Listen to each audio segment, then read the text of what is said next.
Thank you, Ethel, for reading that whole chapter and doing it very well, and even letting us in on some of the humor in the passage, because there's a lot of it. First, there was a question. Then, there was an argument. I'm talking, of course, about a relationship I was in some years ago with a person who would argue with a signpost. I'm sure you know people like this. You might have met a few yourself. The problem is she would win those arguments.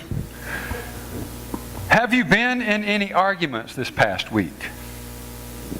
So maybe I shouldn't ask you to answer that right off, or at least not provide any details. It could open up a barrel of worms that would crawl all over this place and would never put back in the barrel.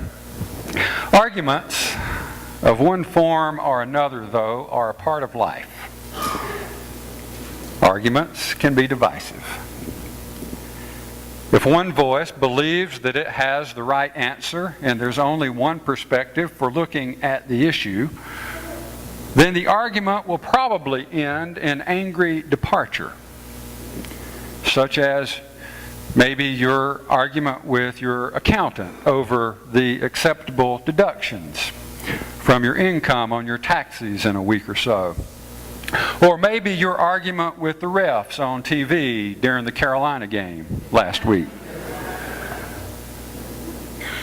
Or maybe your argument with your teenager or your 2-year-old. Give it up. You're not going to win either one of those. Churches sometimes split over arguments that they have.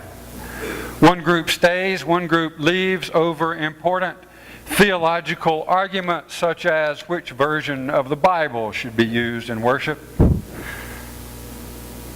and God's choice for the color of the carpeting, or the style of the choir robes. Really? Thank you, John. Or like this argument that John gives us.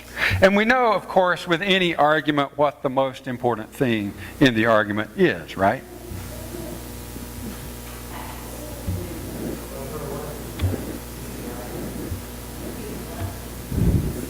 Well, it isn't the facts.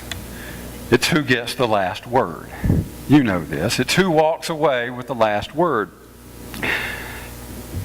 In this long story, or rather an argument, if you will, from John's Gospel, and John, if you've noticed over the past few weeks in the book of John, John tends to do this.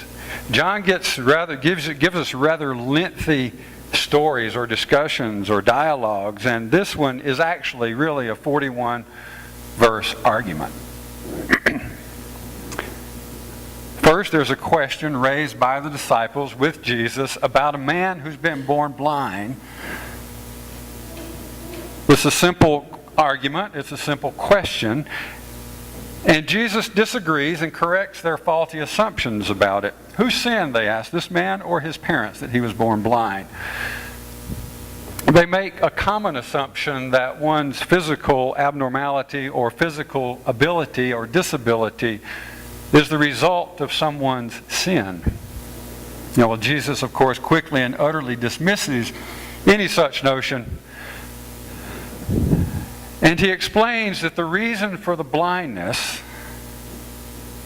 is an opportunity for people to see the glory of God revealed. Well, that's a different way of looking at things, isn't it, already? He explains what I've come to call that this is an opportunity for what I say is God happening among us.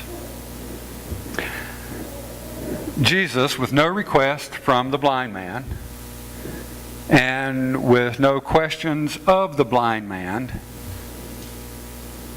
mixes up some spittle with some dirt, makes a paste, and pastes it over the man's eyes.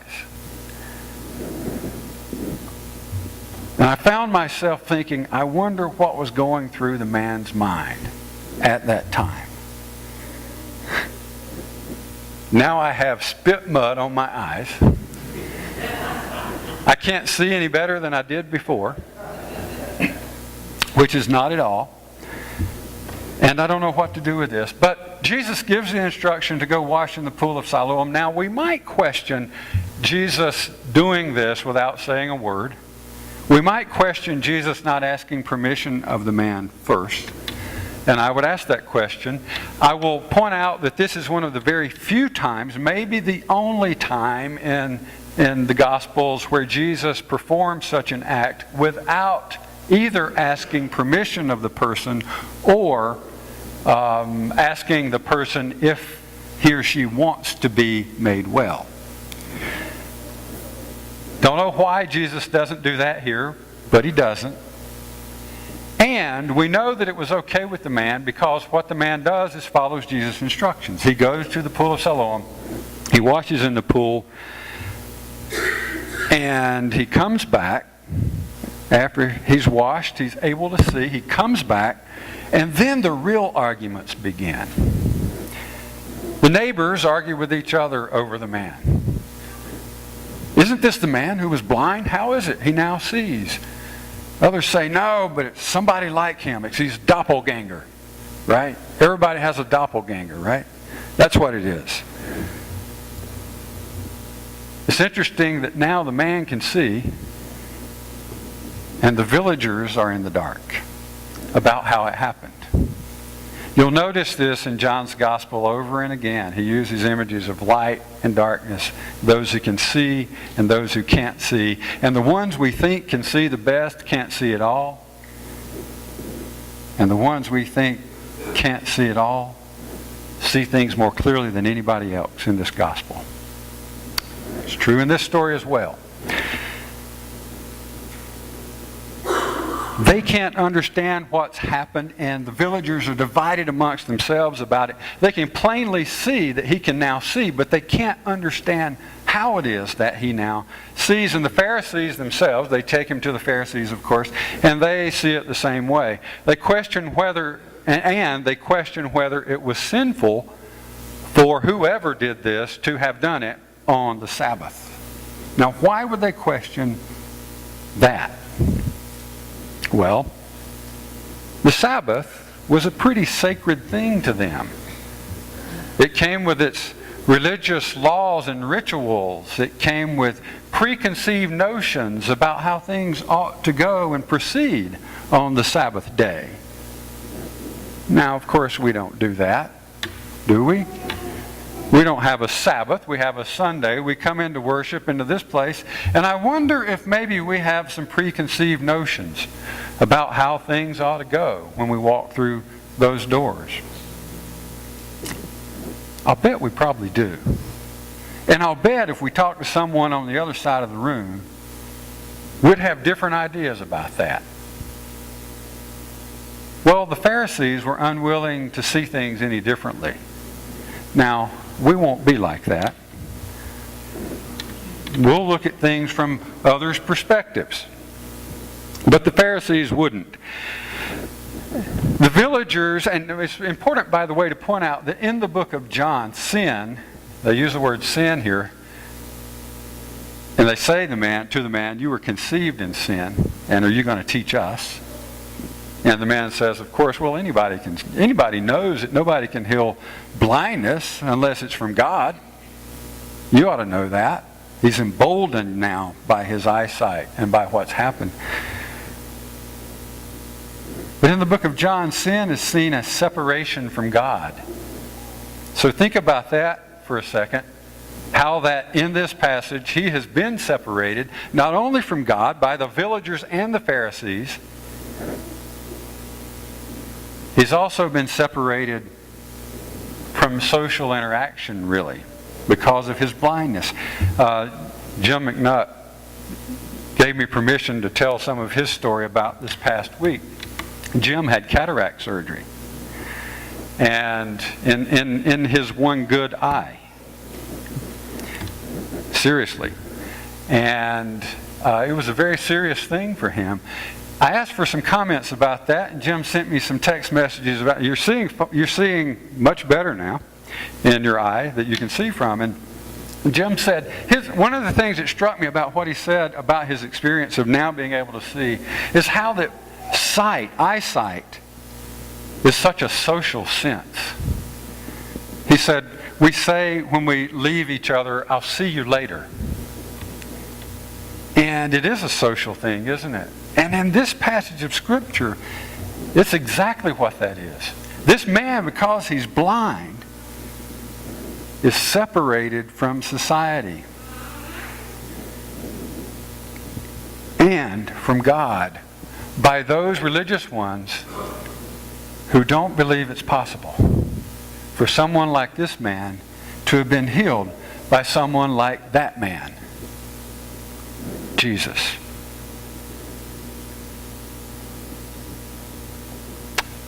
They exclude him, the Pharisees do, willfully from the synagogue. No, you can't come in. You can't be here. You're less than human. Because of his disability, they consider him that way, not worthy of relationship with God, nor relationship with others. I wonder if we do that. Pardon me.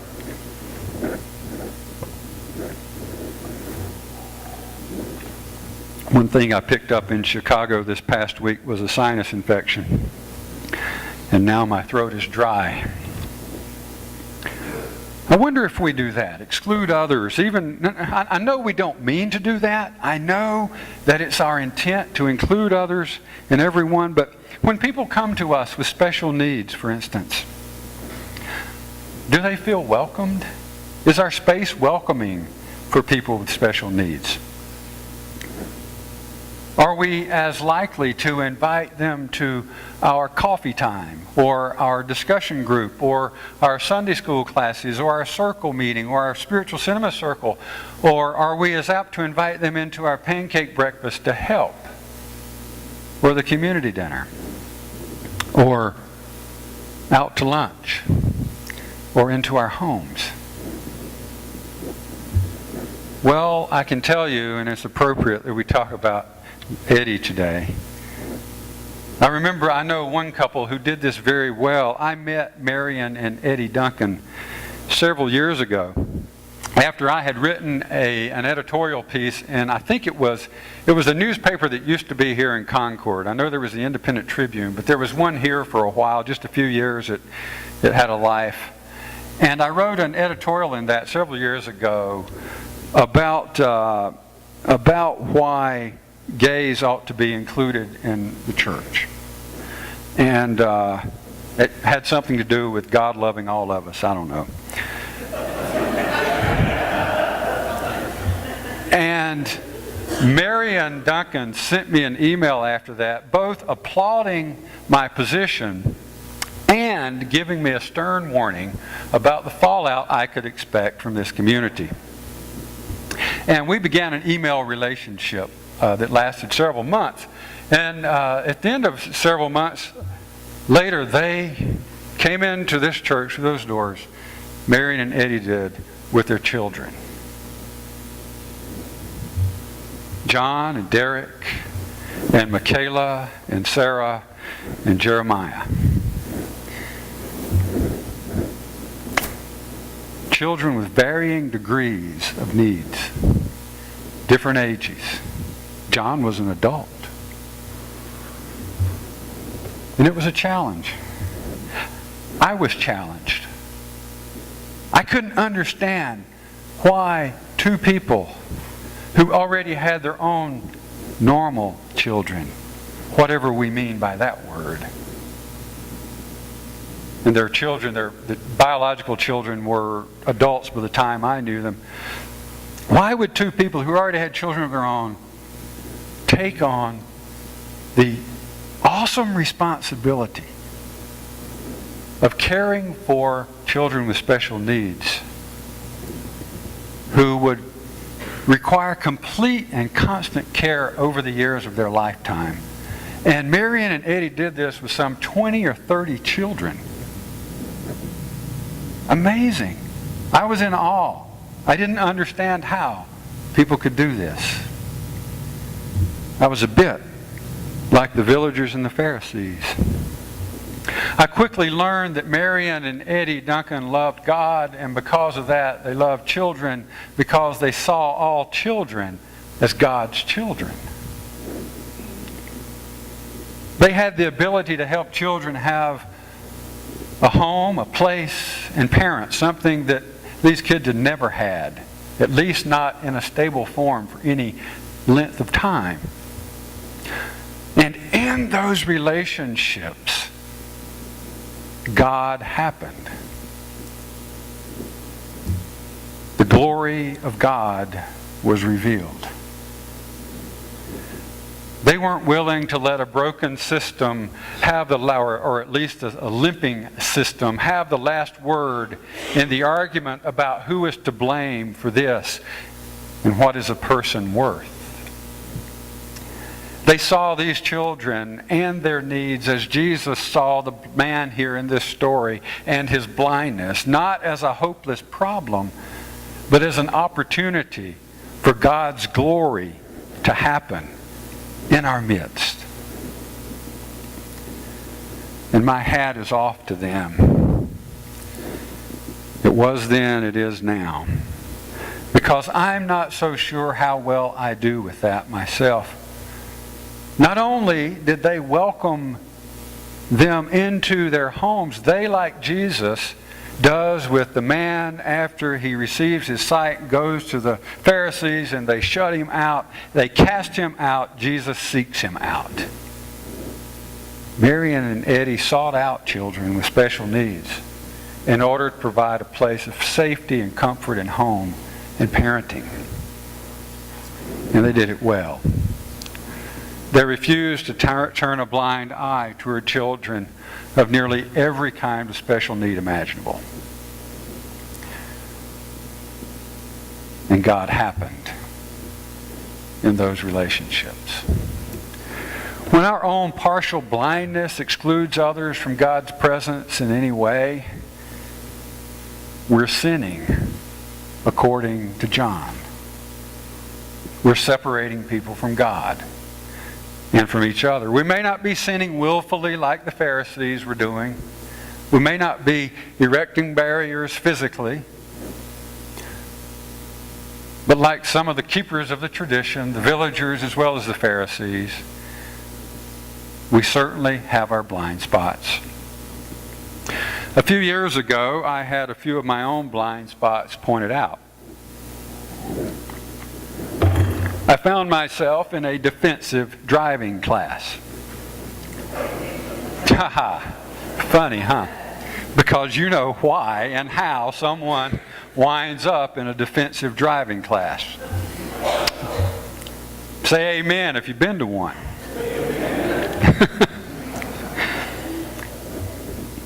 Something happened involving an automobile and the violation of its lawful use on the highway. And I would learn against my will that the proper wording is I had failed to come to a complete stop at a duly erected stop sign in Davidson. And let me tell you, I fit in very well in that defensive driving class because I was very defensive about being there. But I'm happy to say I learned a lot. After a couple of hours, I let my defenses down. It was all-day class. And started listening to what was being said, and it made perfect sense. The things I was being told. For instance, I learned that you should only follow the vehicle in front of you as closely as the count of 1003. At least. And in bad weather, you should increase that. I also learned that it's nearly impossible, because I learned in nanoseconds how quickly a patrol officer sitting in a patrol car can clock me,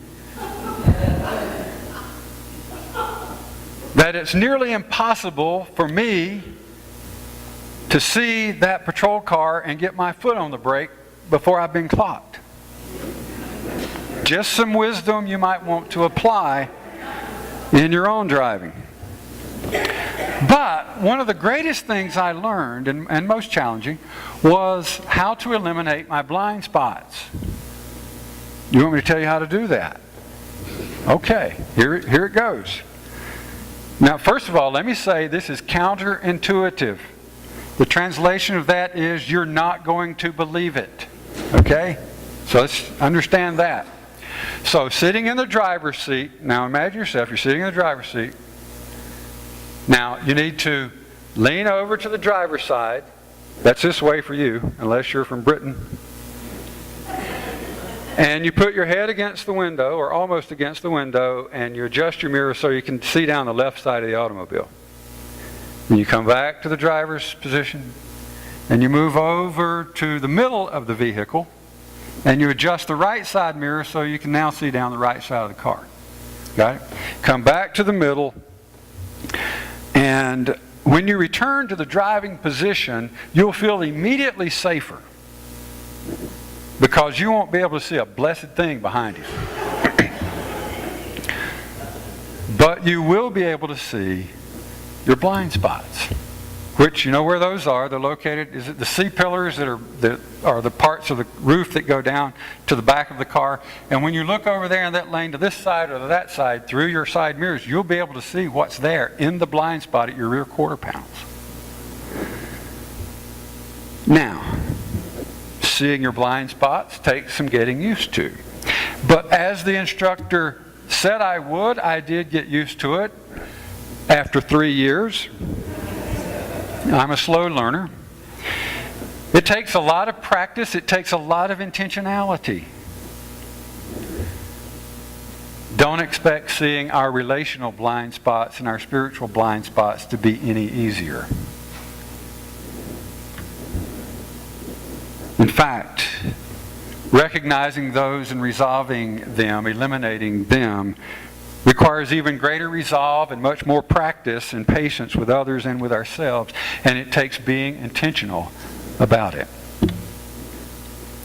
The good news is that, like Jesus with the mud paste on the man's eyes, God still meets us in our blindness. Sometimes God meets us like the villagers and opens our eyes a little to others around us and the possibility for blessing that exists in every human being.